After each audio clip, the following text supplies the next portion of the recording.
Boa noite, pessoal. Vamos dar início aqui a mais uma aula do curso. Aula de Economia Política 1, para a turma 2.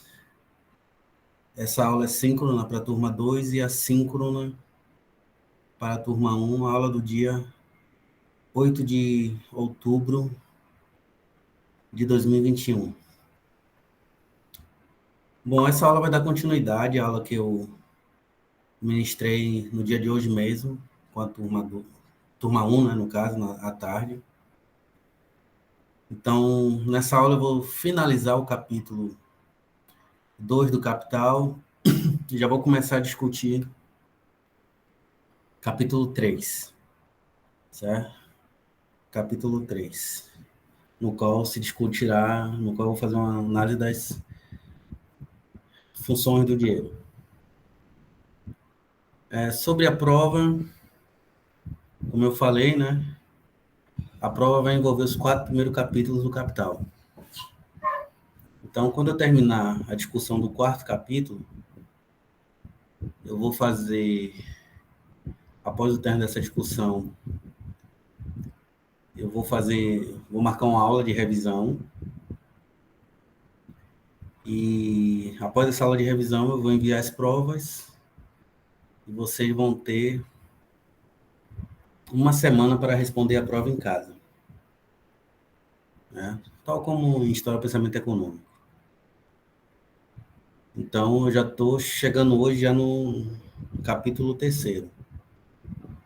Então, como é uma disciplina teórica, né? Teoria econômica, então é importante que vocês estudem os capítulos para, enfim, até porque as questões serão abertas, né? As questões serão abertas. Dificilmente vai ter questão objetiva. Pode ser até que tenha, mas nessa primeira prova, acho que não vai ter, não. Mas vocês vão ver na prova. Vocês receberam a gravação da semana passada, as 2 gravações? Alguém ficou sem receber? Recebi. Todos receberam, né? Ótimo. Caso alguém não tenha recebido, basta me enviar um e-mail que eu envio o arquivo da gravação. Bom, a aula de hoje, né, da continuidade ao que foi ministrado à tarde com a turma 1. Então, depois vocês vão ver isso com mais profundidade, né, quando vocês assistirem a primeira aula. Então, só vou recapitular aqui os principais pontos da aula que eu ministrei hoje à tarde. Então, na aula de hoje à tarde, né, eu argumentei que a gênese do dinheiro, a origem do dinheiro, né, e seu papel como equivalente geral, que essa gênese ela está relacionada ao desenvolvimento do processo social de troca, das relações sociais de troca. Então, o dinheiro é a resultante, né, do desenvolvimento das relações mercantis, do comércio, dos mercados, etc. Então, argumentei que o dinheiro surge como resultado, né, do desenvolvimento da antítese entre valor de uso e valor. Então, os diferentes proprietários privados de mercadorias, né, permutam suas respectivas mercadorias nos diferentes mercados, né, de bens e serviços, e conforme essas relações sociais, essas relações comerciais vão se desenvolvendo,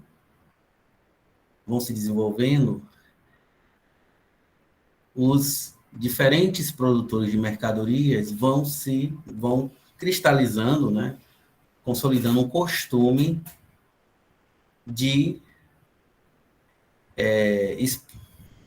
relacionar, né, ou de expressar o valor da própria mercadoria que ele produz com uma terceira mercadoria. Então, por exemplo,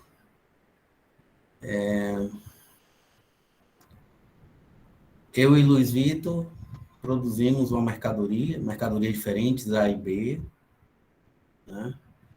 Então, na medida em que a gente vai no mercado, né, trocar nossas respectivas mercadorias, se desenvolve o costume de relacionar o valor de ambas as mercadorias com uma terceira mercadoria. Certo? Então, conjunto dos produtores, né, eles desenvolvem esse hábito de relacionar o valor de suas mercadorias, ou de expressar o valor de suas mercadorias através de uma outra mercadoria, de uma terceira mercadoria. Então,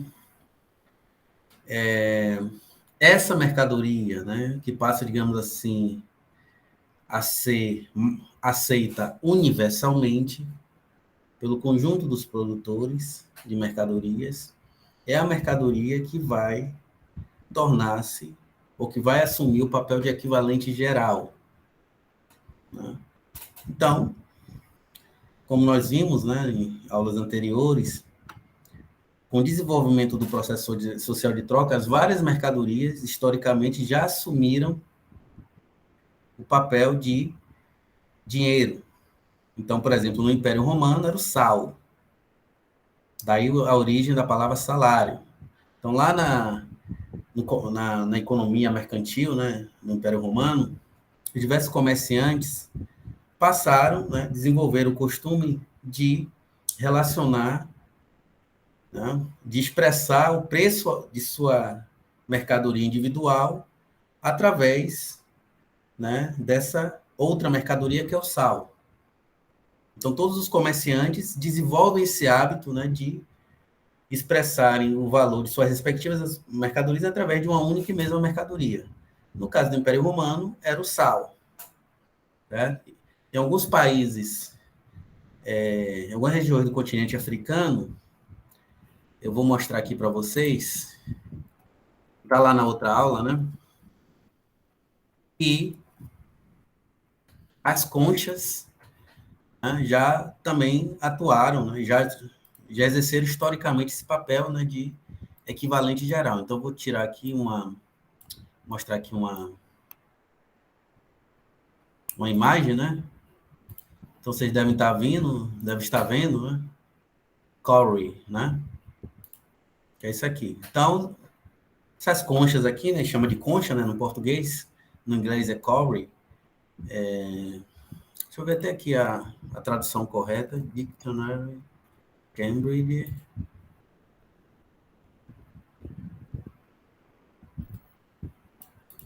Isso que é cowrie. Mas eu vou... Ficando curioso agora. Cowrie. Cowrie. Cowrie. Né? Então, cowrie, ou concha, né? No português, já também atuou, né? Como equivalente geral. E aí nós vimos lá na outra aula que a mercadoria, né, que passou a exercer historicamente esse papel, e depois ela não foi mais substituída por nenhuma outra mercadoria, foram os metais preciosos. Ouro, prata e até o bronze. Tá? E por quê? Qual é a vantagem dessa mercadoria, né, em relação às demais? São três elementos. Primeiro, a questão da uniformidade. Tem qualidade uniforme. A segunda é a durabilidade. Então, os metais preciosos têm uma duração, né?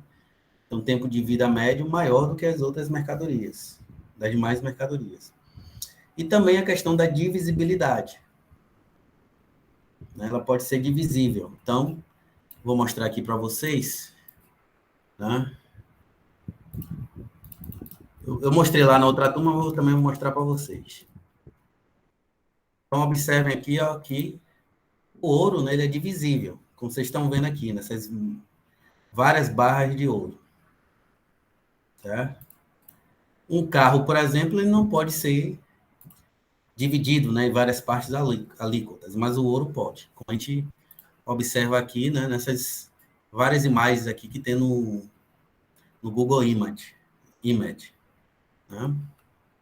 Tem as barras de ouro, tem essa daqui, né?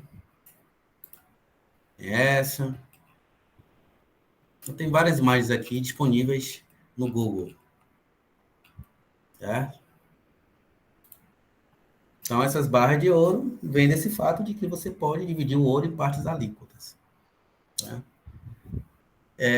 Bom, então essa discussão com maior nível de detalhamento você vai ver na aula que eu vou enviar para vocês, que eu gravei hoje à tarde, certo? Então, o ouro, né, ele passa a desempenhar esse papel de equivalente geral. Por isso que lá naquela discussão sobre o pensamento mercantilista, nós vimos, né, que os mercantilistas, em função das condições históricas do período, né, chegaram à conclusão que a riqueza de um país se mede pela quantidade de ouro e prata existente nesse país. 10 medidas restritivas, né, para evitar a saída de ouro. E, por outro lado, medidas para, né, estimular a entrada de ouro no país. Por exemplo, através de uma balança comercial favorável. Nós vimos isso. Né?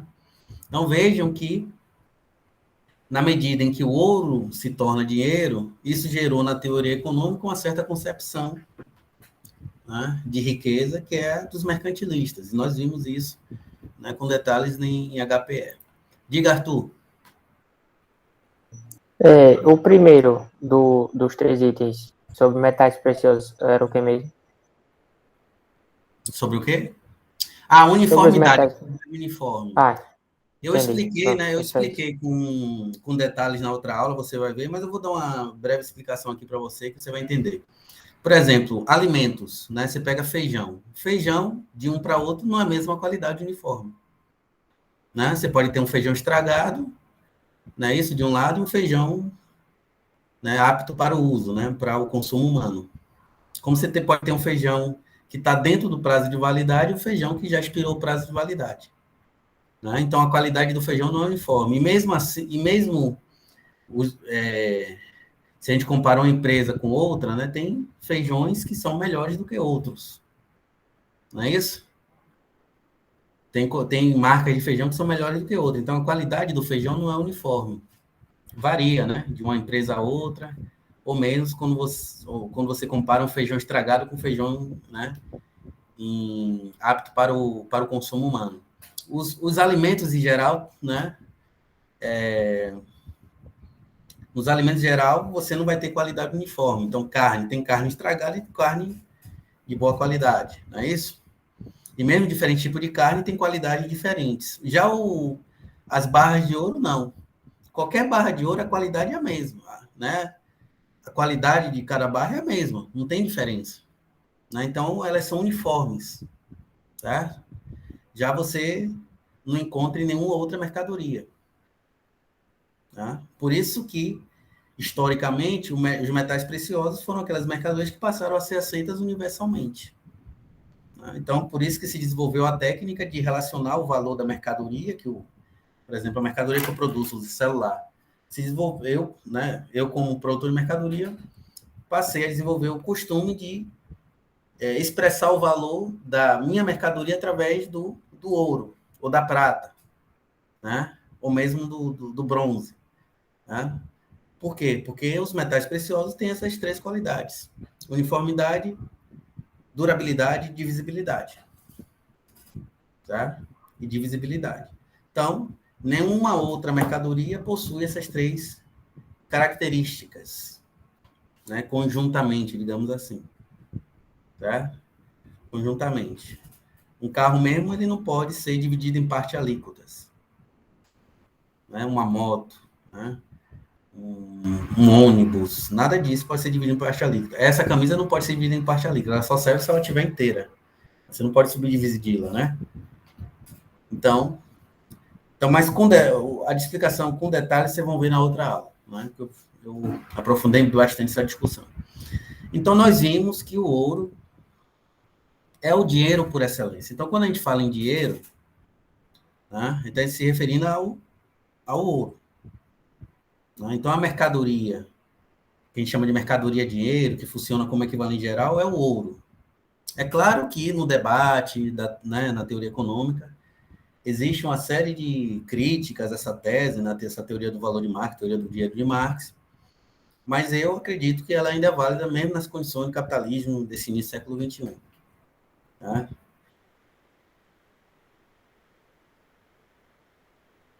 quantidade de ouro em seus depósitos, deixariam lá estocados. Né? Então, o lastro, né, para a emissão de todo esse papel moeda que a gente usa nas transações do dia a dia é o ouro que está estocado nos bancos. Né? Então, os grandes bancos ingleses, americanos, estão abarrotados de ouro, né, dessas barras de ouro aqui, como vocês estão vendo aqui na imagem. Né? Se vocês forem lá nos bancos ingleses, norte-americanos, vocês vão ver, né? Isso a gente vê até em filme, né? O cara vai lá, né? Rouba um banco, e tem aquelas barras de ouro, né? Estocadas. Vocês já viram isso? Né? Você vê em filme, né? Você pode assistir qualquer filme aí, vocês vão ver. Que envolva roubo de banco, etc. Né? Então, normalmente eles roubam, o banco está lá estocado, o ouro está estocado nos bancos. Né? Esses papéis moeda que circulam, né? Nota de dólar, real, etc., de euro, etc., é só um substituto do ouro. É um signo de valor. A gente vai ver essa função, né, quando a gente começar a discussão no capítulo das funções do dinheiro. Né? Tem uma que é o signo de valor, que é exatamente que dá conta da explicação desse fenômeno, que é o aparecimento do papel moeda. Tá? Mas o papel moeda só faz substituir o ouro nas transações por uma série de razões, né? Diminui os custos de circulação, tá? Enfim, diminui a possibilidade de roubo, entre outras coisas. Mas a gente vai ver isso com mais detalhes mais adiante. Tá? Então, o dinheiro,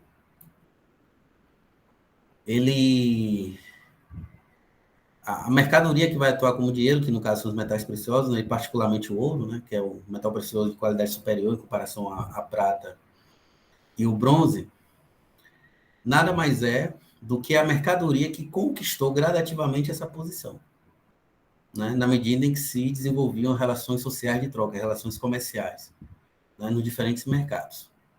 Então, por possuir essas qualidades, essa mercadoria passou a ser aceita por todo e qualquer produtor de mercadorias. Não foi que alguém pensou nisso. Ninguém pensou nisso. Ah, não, vamos pensar aqui. Ah, não, vamos botar o ouro aqui para funcionar como dinheiro, para atuar como equivalente. Não, ninguém pensou nisso.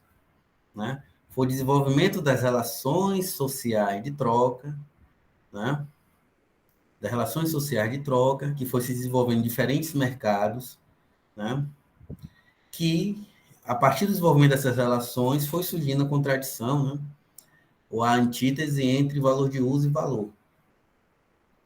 O desenvolvimento da antítese, né? Essa antítese valor de uso e valor, que é imanente a toda e qualquer mercadoria individual, vocês vão ver com mais detalhes lá na outra aula, né? Tem como resultado, consequência, né, a duplicação da mercadoria em mercadoria e dinheiro, né, no qual o dinheiro vai ser, digamos assim, o regulador, né, das relações sociais de troca entre diferentes produtores de mercadorias. Certo? Diferentes produtores de mercadorias. Então, ninguém pensou. Né? Foi o desenvolvimento do comércio, dos mercados, das relações sociais de troca, né?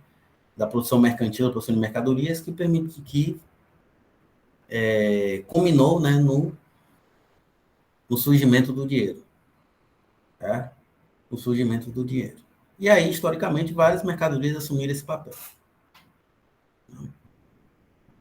E, obviamente, né, que o ponto culminante desse processo foi a partir do momento em que o ouro, né, passa a exercer a função de equivalente geral da economia. Bom, eu vou mandar né, esse textinho aqui, que é um resumo, né, mas é bom para quem, principalmente para quem tem dificuldade com a leitura do Capital. Eu vou mandar para vocês, né, que é um resumo dos 4 primeiros capítulos, certo? Bom, dito isso,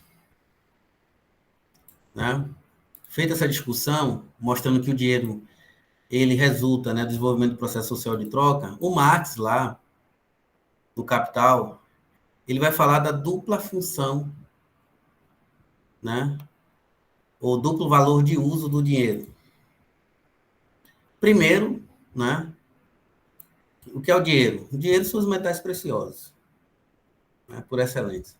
Então, os metais preciosos têm dupla utilidade, duplo valor de uso. O primeiro, né, que ele serve como matéria-prima para a confecção de joias, certo? Então, vocês sabem, né, conhecem muito bem, né, que existem joias de ouro, né, enfim, joias de mais diferentes tipos que são feitos, que são de ouro. Então, o ouro, ele serve como matéria-prima para a confecção, né, de joias, até relógios, né? Existem relógios de ouro também. Não é isso? Então, o ouro tem a casa de um religioso, né, que eu não vou citar o nome de cada gravação, mas é a casa dele nos Estados Unidos, a banheira é de ouro, ouro maciço, certo? Tem aí disponível aí na rede, né? Por sinal, ele é o pastor brasileiro mais rico, né, pela revista Forbes. A fortuna dele já ultrapassa a casa do 1 bilhão, né, de reais. Tá? Então, quem tiver curiosidade, procura aí, né, na rede. Mas eu vi uma reportagem que mostrou, né, que a banheira, né, até uma das emissoras dele mesmo, que a banheira dele era de ouro, ouro maciço.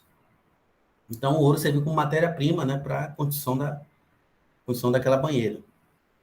Né, a banheira lá dos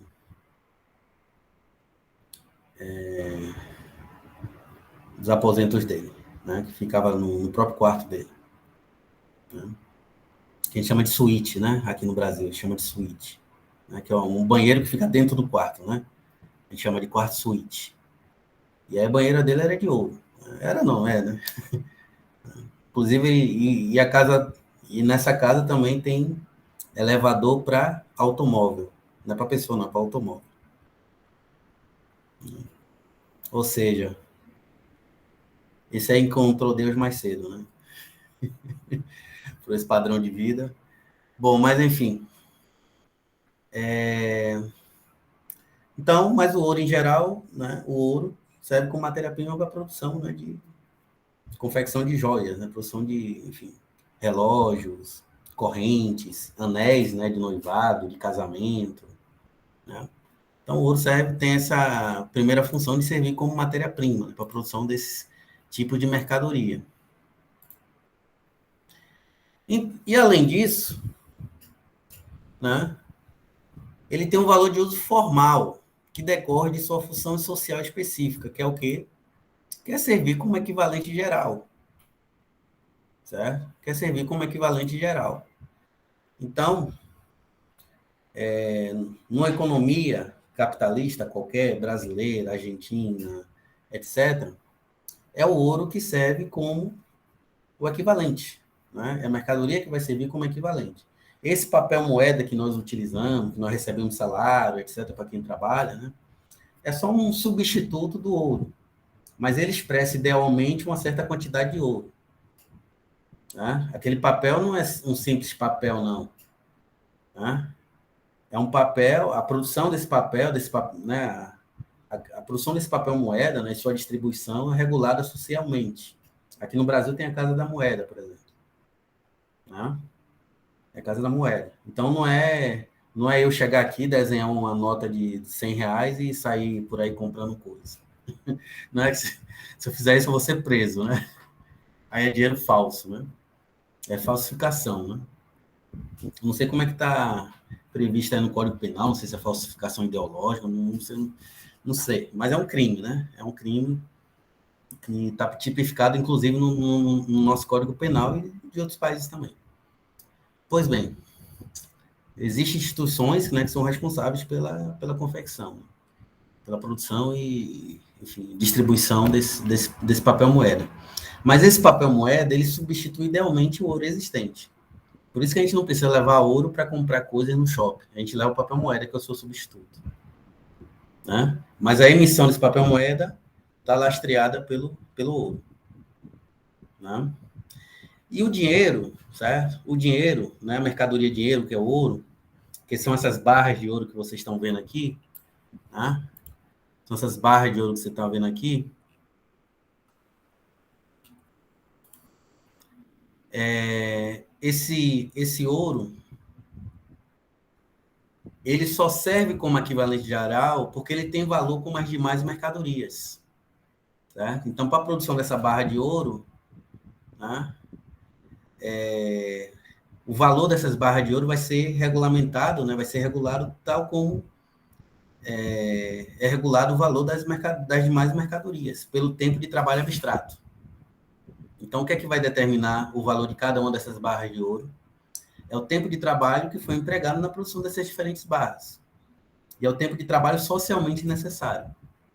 Né? Então, quando essas barras de ouro são produzidas, né, e elas entram no ciclo econômico, né, quando essas barras, né, passam a ser utilizadas nas transações, etc., o valor delas já está dado.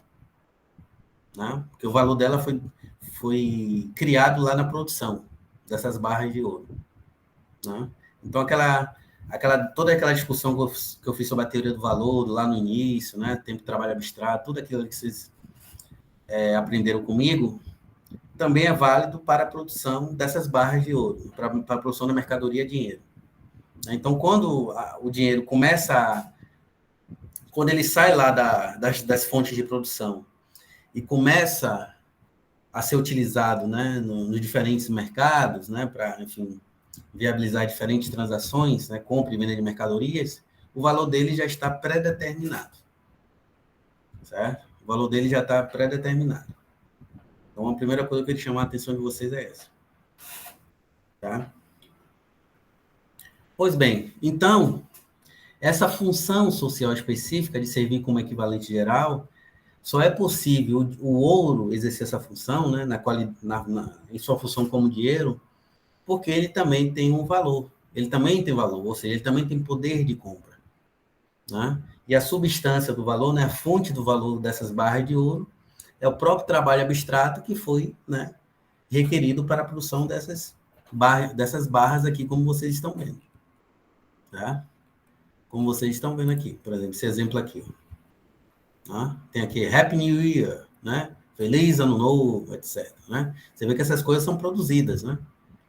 São produzidas. Se são produzidas por intermédio de trabalho humano abstrato, então tem valor. Tá? Então tem valor. Então a primeira coisa, né, o primeiro mito que vocês têm que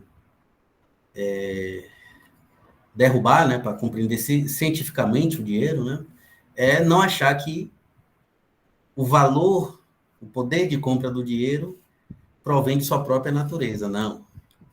Né? A produção e a regulação desse valor dá-se de acordo com certos critérios sociais, critérios econômicos e sociais. Né? Nós sabemos que o valor é uma propriedade social das mercadorias. Como o dinheiro também é uma mercadoria, então ele também tem valor. E o valor dele é determinado de acordo, né, com o tempo de trabalho requerido, tempo de trabalho abstrato requerido para a sua produção. Tá? Para a sua produção. Então, a primeira coisa que eu quero chamar a atenção de vocês é essa.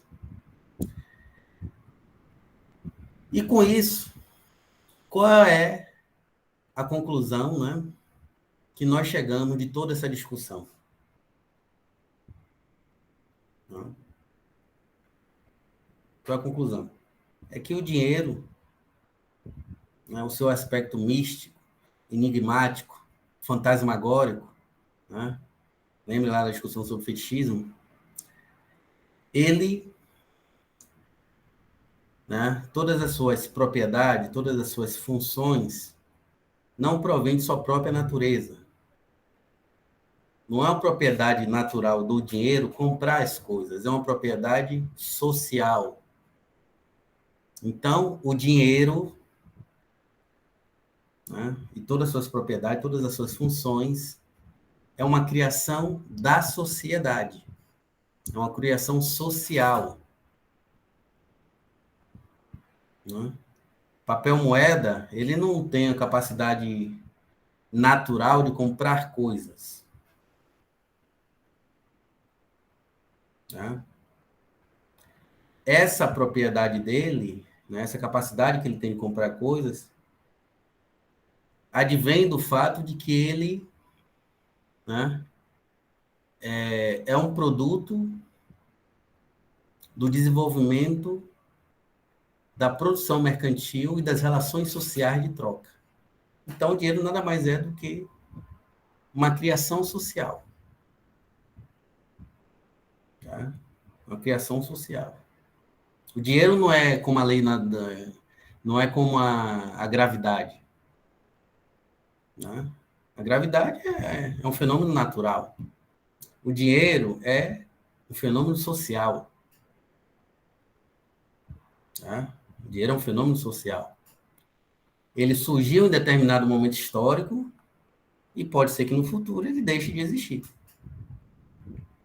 Né? Se a sociedade for regulada, né? Se ela se organizar materialmente de outra forma, pode ser que o dinheiro simplesmente deixe de existir. Né? Então, vão haver outros critérios, né, de regulação da produção. Né? Outras formas de organização da vida material da sociedade, bem como outros critérios de distribuição da riqueza produzida, etc, etc. Né? Mas, na nossa sociedade, na sociedade capitalista, né, toda vida material dessa sociedade, né, toda a produção material, toda organização social da produção está estruturada em torno da troca. Né? E é o desenvolvimento das relações de troca que permite o surgimento do dinheiro. Né? É por isso que o dinheiro é mais antigo do que o capitalismo. Por quê? Porque nas sociedades pré-capitalistas, né, também já existiu o comércio, já existiam relações sociais de troca. No Império Romano, na Grécia Antiga, né, na Antiga Pérsia, você já tinham sociedades comerciais organizadas em torno do comércio. E, obviamente, né, que nas sociedades que têm o comércio como uma das suas principais atividades econômicas, é resultante no desenvolvimento das relações comerciais é o dinheiro. Tá? Se eu não me engano, né? Se eu não me engano, eu não vou. Se eu não me engano, mas eu vou fazer uma pesquisa aqui rápida no Google. Por exemplo, na antiga Pérsia, você tinha um dinheiro que era o dário, certo? Mas eu vou fazer uma pesquinha aqui. Dário, dinheiro, essa. Deixa eu ver se é isso mesmo. É isso mesmo. As moedas do Império Persa aqui, ó. Moeda da Pérsia Antiga, o dário, exatamente. Foi datado de 520, 510 a.C. Então você vê que a origem da moeda remonta, né, a um período histórico bem anterior ao capitalismo. Né? Aqui é no período antes de Cristo. Então, a moeda já é bastante antiga, né? Capitalismo é uma coisa relativamente nova, se a gente pensa em toda a história da humanidade. Né? A história da humanidade deve cobrir aí uns 200 mil anos, mais ou menos. Né? E o capitalismo surgiu nos séculos XV, XVI. Então, um sistema relativamente novo, assim, o quê? Uns 5, 6 séculos de existência. E a humanidade, né? Então, 200 mil anos, né? Mais ou menos. A levar em consideração os fósseis mais antigos, né? Então, é um período de tempo relativamente novo. Mas as moedas, né, o dinheiro, etc., antecedem mesmo a sociedade capitalista. Né? Antiga Pérsia, Império Romano, Grécia Antiga, Atenas, por exemplo, em Atenas você já tinha. Né? As trocas como um dos principais reguladores da vida material daquela sociedade. Então você tinha dinheiro. Né? Já tinha a existência do dinheiro, da moeda, etc, etc. Aqui, né, eu estou querendo chamar a atenção que o dinheiro não é uma criação do capitalismo. Né? Mas como o capitalismo, né, ele é também um tipo de economia mercantil, né? Uma economia organizada com base na troca. Então, obviamente, que nessa economia você vai ter o dinheiro, né? Como regulador, né? Como organizador da vida material da sociedade. Então, com isso, eu finalizo aí a discussão. Tem alguns outros pontos, né? Que eu não vou chamar atenção aqui. Mas é um capítulo pequeno. Eu acho que o principal, né? Que tinha para ser discutido, eu já discuti aqui com vocês. Dúvidas? Fique à vontade para fazer questionamentos. Se tiverem, né? Obviamente.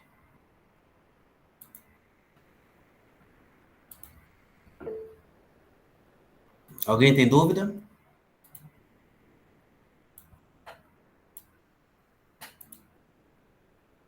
Ninguém tem dúvida?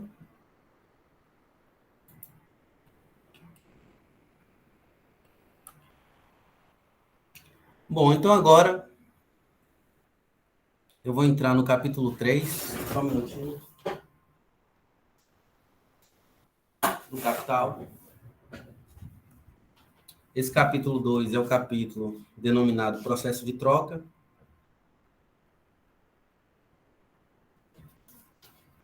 Que é o capítulo que eu já, enfim, já expliquei, né, aqui, já fiz análise. Deixa eu só dar uma pescadinha aqui no...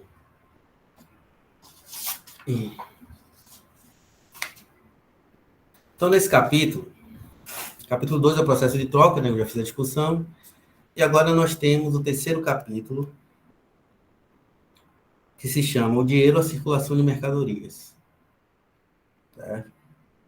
Nesse capítulo, o Marx vai fazer uma discussão das diferentes funções que o dinheiro desempenha em uma economia mercantil, que são funções técnicas, certo? São funções técnicas e cada uma dessas funções eu vou tentar aqui né, ensinar vocês e espero que vocês tenham dúvidas, né?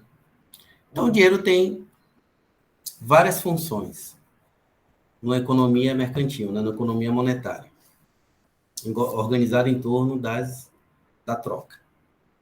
Quais são as funções? Função de medida do valor, medida dos valores, a função de meio de circulação, função de entesouramento,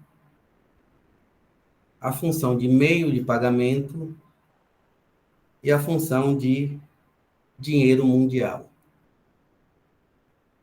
Tá? Função de dinheiro mundial. Vocês conhecem alguma dessas funções aqui do dinheiro?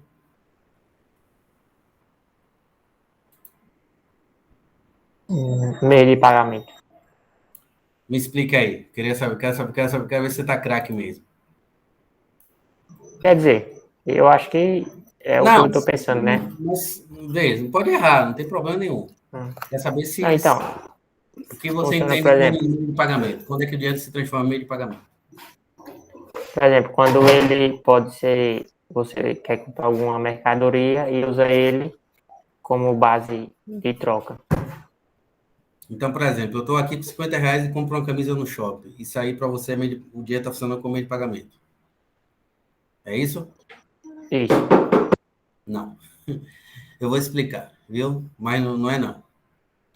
É claro que a gente está pensando assim, mas você está realizando um pagamento com dinheiro, né, para comprar aquela camisa, né? Mas não. Aí o dinheiro funciona como meio de compra,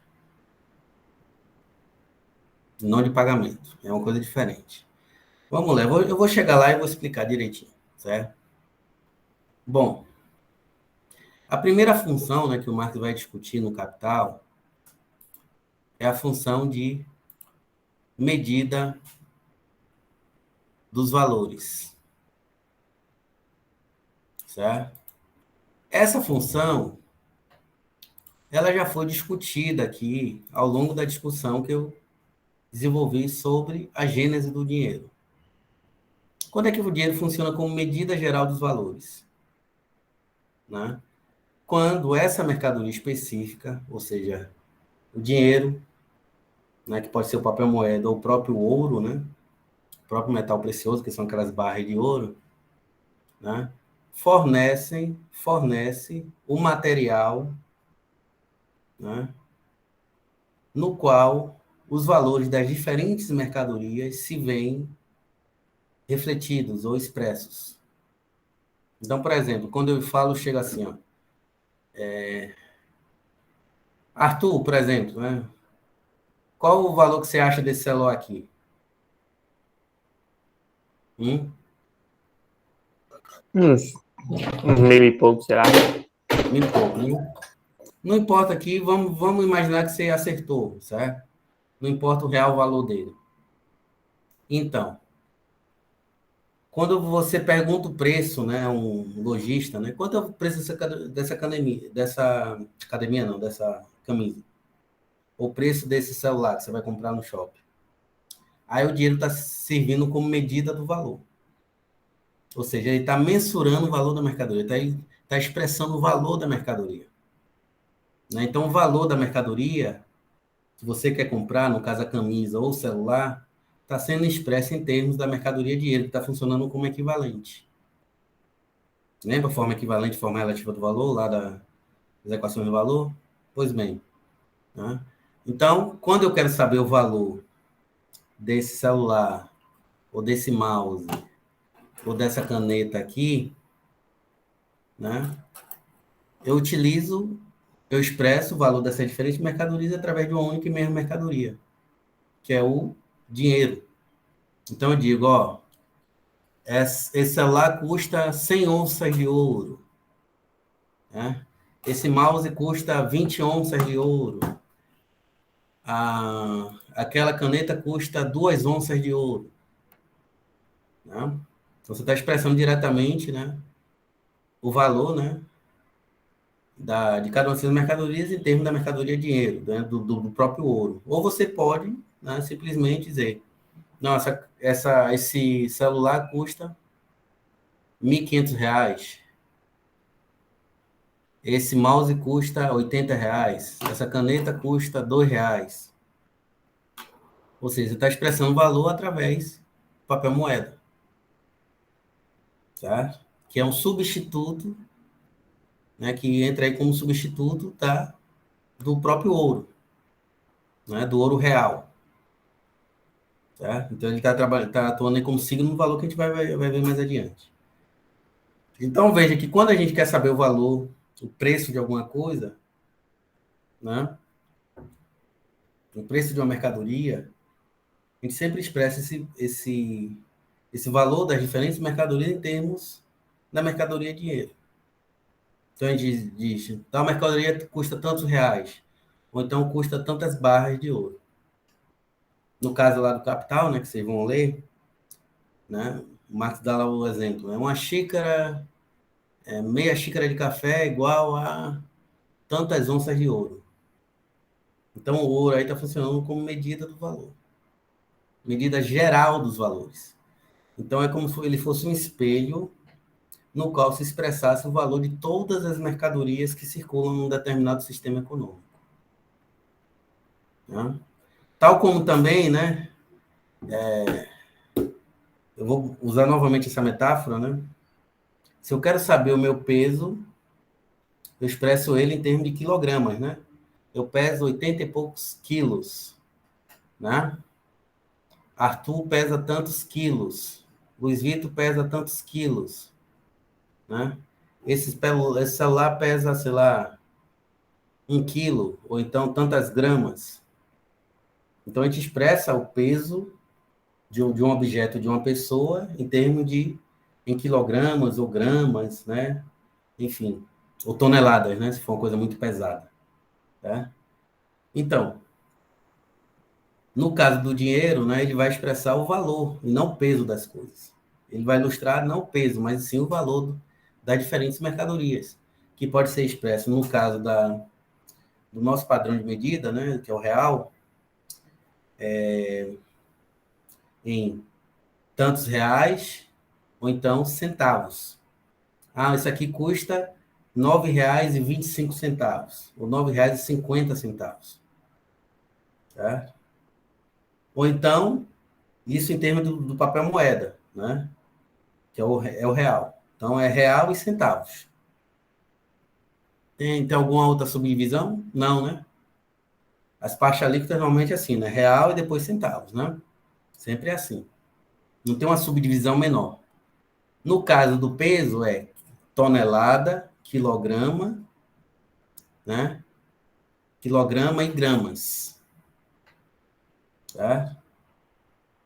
No caso do ouro, pode ser onças, pode ser, se eu não me engano, xelins. Tem lá no capital, vou pegar aqui, né, que eu não estou me lembrando aqui agora, não. Né? Mas isso nada mais são do que partes alíquotas do ouro. Tá? Então, o preço de uma mercadoria pode ser expresso da seguinte forma. Vou pegar um exemplo aqui. Tá? Só um minutinho. É que eu não marquei isso. Aí, quando eu não marco, eu demoro um pouquinho aqui para achar. Mas não tem problema, não.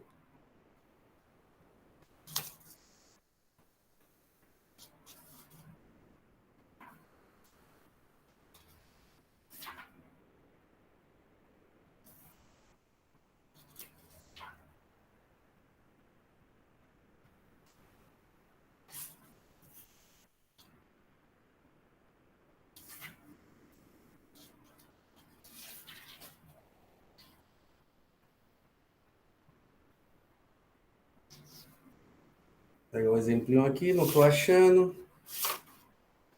Mas acho que eu me lembro. Então, por exemplo, o Marx vai dar o exemplo lá, agora que eu me lembrei, da moeda inglesa do século XIX, né, que era a libra esterlina.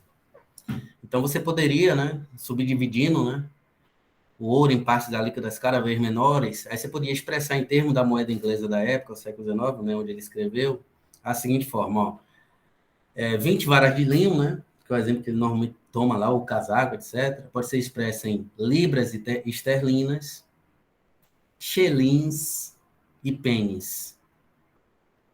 Tá? Penny, penny. Então vejam, cada uma dessas unidades de medida aí corresponde a uma certa quantidade de ouro. Né? Então você tem um ouro, né, expresso em termos de libra esterlina, a parte alíquota desse ouro vira xelins. E subdividindo mais ainda vira penny. Penny, tá? Aqui no caso da moeda brasileira, que é o real, tá? Você pode subdividir, né, a quantidade de ouro em reais, que representa uma determinada quantidade de ouro, ou centavos. Ou centavos. Por isso que a gente fala, essa mercadoria custa R$ 20,50, 60 centavos, 99 centavos, nessas relógio de 1,99, né? Por aí vai. Né? Então, os centavos é a subdivisão em partes alíquotas menores de uma determinada quantidade de ouro, que pode ser expressa em reais, né? Se essa parte for uma parte alíquota, vira centavos. Tá? Então, essa divisão, né, do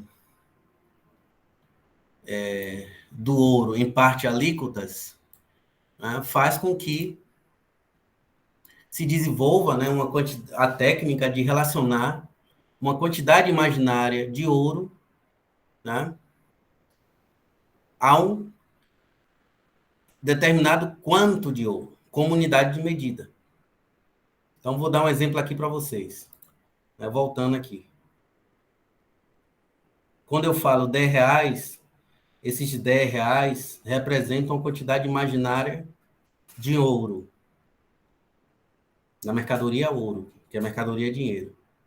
Então, o ouro aqui serve como unidade de medida do valor na mercadoria. Certo? Se você subdivide esse ouro em partes alíquotas menores, aí se torna centavo. É isso que eu estou querendo dizer. Tá? Então, eu vou ficar só no caso brasileiro, que é o caso da nossa realidade. Tem parte alíquota menor, a gente sempre fala em reais e centavos, né? Tem algo menor? Acho que não, né? Do que centavos? Acho que não. Não, né? Só real e centavo, né? Quer dizer que o quê? Que o real está expresso numa quantidade imaginária de ouro. Quando você subdivide essa quantidade imaginária de ouro em uma parte ali que está menor, aí se torna centavo. Então, o ouro aí, essa quantidade de ouro, surge como unidade de medida. Né? Funciona como unidade de medida. Tá? Do valor da mercadoria. Por isso que eles podem ser expressos em real e centavos. No nosso caso aqui, no caso brasileiro. No dólar, acho que também é a mesma coisa. É dólar e centavos de dólar. Acho que não tem parte ali que está menor, não. Não? Então, o ouro aí está funcionando como unidade de medida. Né? Então, o valor de cada mercadoria expressa em determinada quantidade de ouro faz com que o ouro seja a unidade de medida do valor. Certo? Quando você divide o ouro em partes alíquotas cada vez menores, aí você dá origem ao padrão de medida. Tá? Então, padrão de medida aqui no caso brasileiro é aquele que expressa o valor das diferentes mercadorias em reais e centavos. Tá? Em reais e centavos. Aí você tem um padrão de medida dos preços. O padrão de medida do valor das mercadorias. Então, o ouro é a unidade de medida. Quanto mais se subdivide o ouro em partes alíquotas, ele se torna padrão de medida dos preços. Né? Alguma dúvida, pessoal? Tranquilo. No caso, só, por exemplo, como meio de pagamento, então não é o dinheiro. É o que mesmo? Como? Alô? O senhor falou que o dinheiro não era como meio de pagamento, só uma mensuração, né? Não, eu vou explicar o que é o meio de pagamento. Ah, tá bom. Uma das funções do dinheiro. É claro que o dinheiro realiza pagamentos, né? Mas só que nessa função o dinheiro quer dizer, o dinheiro realiza pagamentos tanto em sua função como meio de compra ou meio de pagamento. É aí que está a coisa, certo? É aí que está a coisa. Mas no exemplo que você deu, quando você vai comprar, né? Você está com a nota de R$ 50, você compra uma camisa no shopping. Aí não é meio de pagamento, é meio de compra. É uma outra função do dinheiro. Eu ainda estou na primeira, que é a função do dinheiro como medida geral dos valores. Tá? Então, na medida que se desenvolve o comércio, as relações de troca, né, se desenvolve essa técnica, né, de relacionar, né, uma determinada unidade de medida a um quanto imaginário de ouro. Daí o surgimento, né, dos padrões, diferentes padrões monetários, dólar, real, etc. É isso que eu estou querendo dizer aqui. Ele pode ser expresso, no caso do real, em reais e centavos. Tá? Em reais e centavos. Então, é como se você pegasse o valor da mercadoria e expressasse, né, esse valor numa quantidade imaginária de ouro. Tá? Então, o ouro aí vai servir como unidade de medida. Então, qual é o valor desse celular? É R$ 1.500. Ou então, R$ 1.500,50. Então, quando a gente fala que esse celular aqui custa R$ 1.500,50, só como exemplo aqui, nós estamos o quê? Expressando o valor desse celular numa quantidade imaginária de ouro. Porque a gente não está utilizando o próprio ouro para expressar o valor. Mas sim numa quantidade imaginária. que é dado pelo papel moeda, que no caso é o real. Certo? É isso que eu estou querendo dizer. Entenderam, pessoal?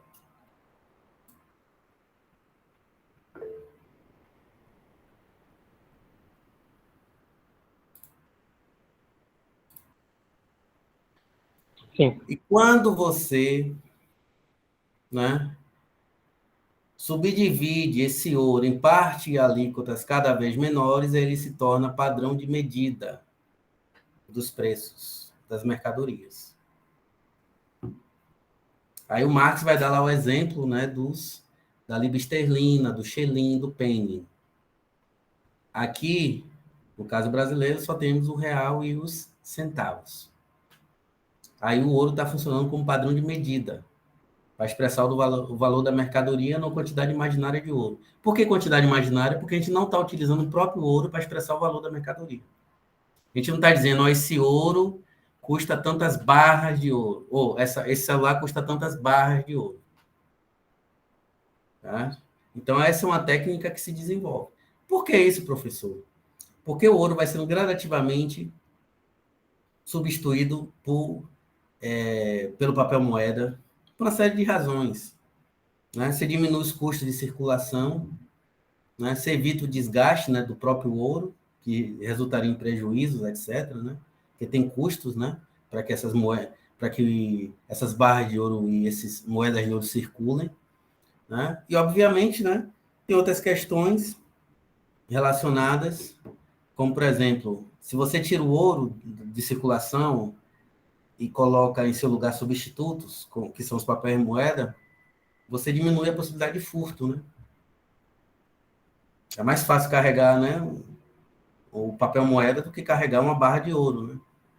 Se já estão roubando com papel moeda, imagina se tivesse ouro, né? Botasse ouro para pagar o transporte coletivo, para ir na padaria comprar o pão. Aí a violência aqui já está generalizada, já é, né?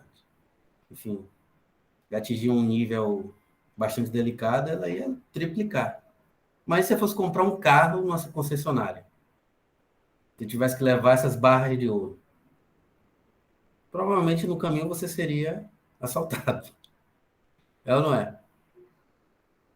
Provavelmente você seria assaltado. Né? Então, comprar uma televisão. Né? Fora o peso, né? Você tem que levar, né? Levar essas barras de ouro na mochila. Né?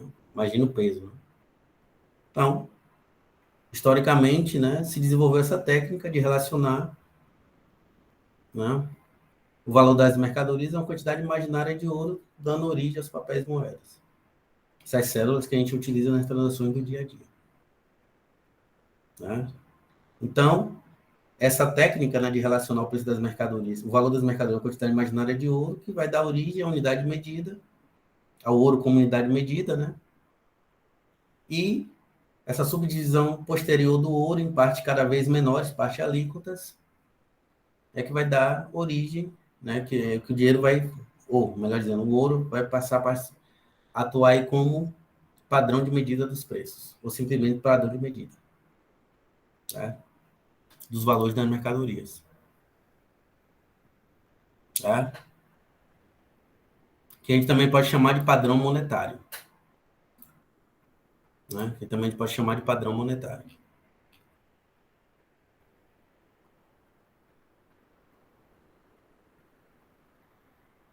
Tá?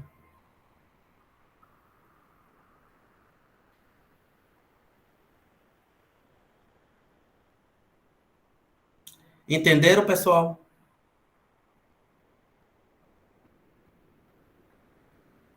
Sim. Ótimo. Perfeito.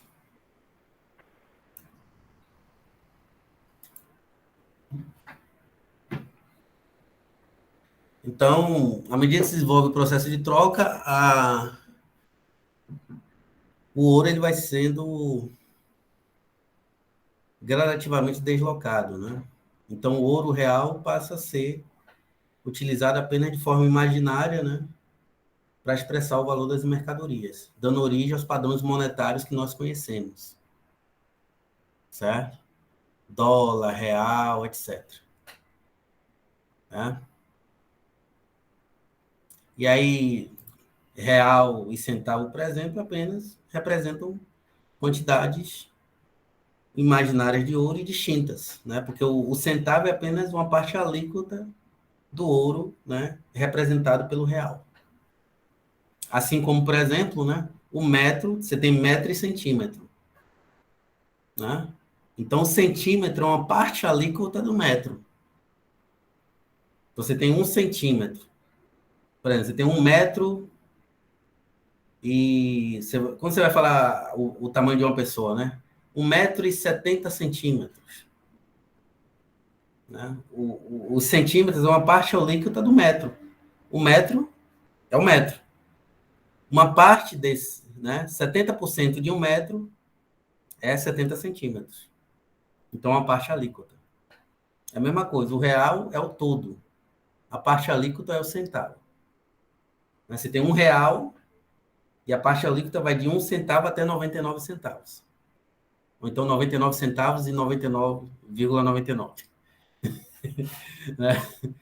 Então, a parte alíquota. Né? Então, esse costume vai dar origem aos padrões de medida dos preços, o padrão monetário que nós conhecemos, né? Yuan, euro, real, dólar, etc, etc. Né?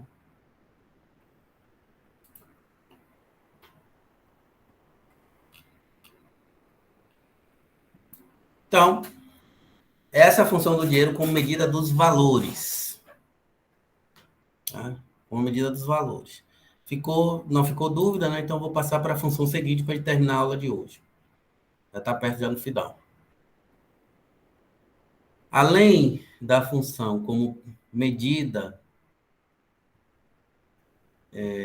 geral dos valores, né?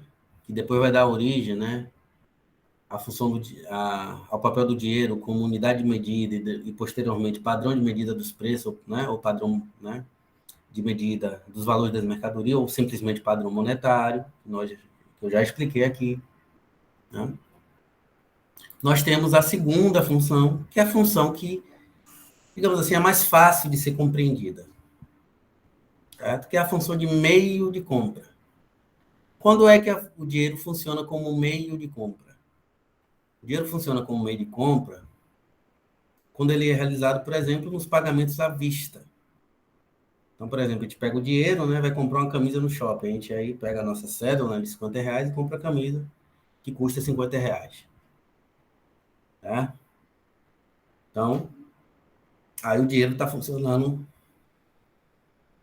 como meio de compra.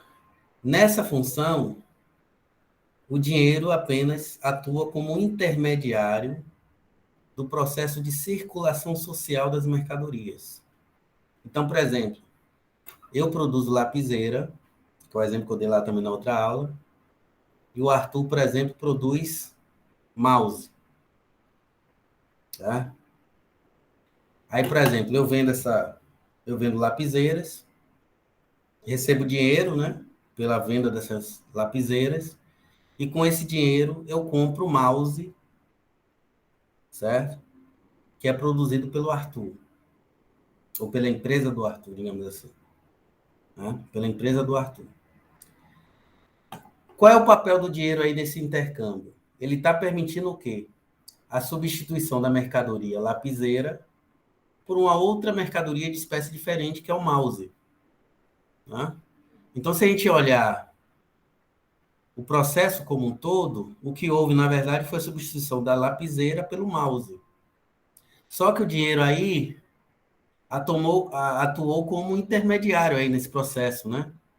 De troca da lapiseira pelo mouse.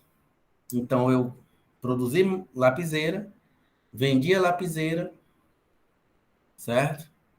Vendi a lapiseira, recebi dinheiro pela venda da lapiseira, né? Que é o equivalente geral, e com o dinheiro recebido, né? Eu vou comprar o mouse que foi produzido pelo Arthur. Tá?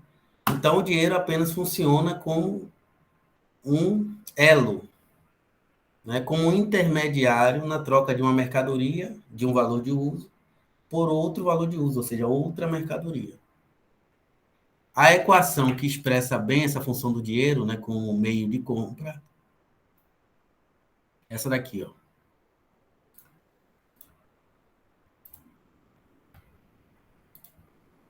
Depois, na próxima aula, eu vou mostrar com mais detalhes. Então, tenho aqui a mercadoria M1 e a mercadoria M0. Por que eu botei M0, M0 e M1? Só para mostrar que são mercadorias diferentes. Né? Aí, o produtor de M1 vai vender o M1, vai obter dinheiro e vai comprar a mercadoria M2. Aí, o M2 vai produzir M2, vai obter dinheiro com a M2 e vai comprar M3. Né? E assim sucessivamente. Então, o dinheiro aqui está atuando apenas o quê? Como um elo intermediário no processo de circulação social das mercadorias, ou seja, da troca de uma mercadoria por outra. Né? Então, aqui, ó, de acordo com esse exemplo, M0 vendeu a mercadoria, né, produtor dessa mercadoria, obteve dinheiro, comprou a mercadoria M1. Eu vou dar nomes aqui. Lápis. Tá? Lápis. Aí vendeu. Aí comprou biscoito. Aí o produtor de biscoito vendeu, comprou M2, que é café. O produtor de M2 vendeu seu café e comprou Bíblia. Esse vendeu sua Bíblia e comprou, por exemplo, cachaça. Tá? Então, nós temos o processo de circulação social das mercadorias, no qual o dinheiro atua apenas como um mero intermediário aqui do processo de circulação social dessas mercadorias. Então, lápis foi trocado por biscoito, que foi trocado por café, que foi trocado por Bíblia, que foi trocado por cachaça. Então, as mercadorias circulam, né? E o dinheiro age como um mero intermediário aí desse processo de circulação. Né? Então, essa fórmula pode ser resumida como MDM. É uma fórmula que vocês vão ver muito a partir de agora. Vou projetar novamente para fechar aqui. Então, na fórmula MDM, está aqui em negrito, o dinheiro atua como meio de compra, né, permitindo a troca de uma mercadoria por outra mercadoria de tipo diferente, ou valor de uso por outro. É o caso que quando a gente produz uma mercadoria, vende essa mercadoria e depois compra outra. No caso de quem é trabalhador, né, vende a força de trabalho, recebe o salário, o dinheiro, né, e com esse dinheiro compra outras mercadorias. Pão no mercado, frutas, né, café e por aí vai. Então, o dinheiro está funcionando meramente como meio de compra. Ficou claro, pessoal? Alguma dificuldade com relação a essa função? Tranquilo. Então, aquela função que vocês aprendem, né, o dinheiro atua como unidade de conta, é exatamente essa função, meio de compra. Vocês aprendem nos manuais de introdução à economia. Exatamente essa função que eu acabei de ensinar para vocês, função de meio de compra. Né? Mas só que ele não tem só essa função, né? É tanto que já essa segunda função que eu expliquei para vocês. Então, na próxima aula, eu vou dar continuidade, né, que tem mais desdobramentos aí dessa discussão sobre a função de dinheiro como meio de compra. Depois eu vou chegar no meio de pagamento, e no meio de pagamento a gente vai discutir as outras funções, né? A função de dinheiro como tesouro e como dinheiro mundial. Né? E também dinheiro de crédito. Ok? Posso desligar a gravação? Posso finalizar? Vou finalizar aqui.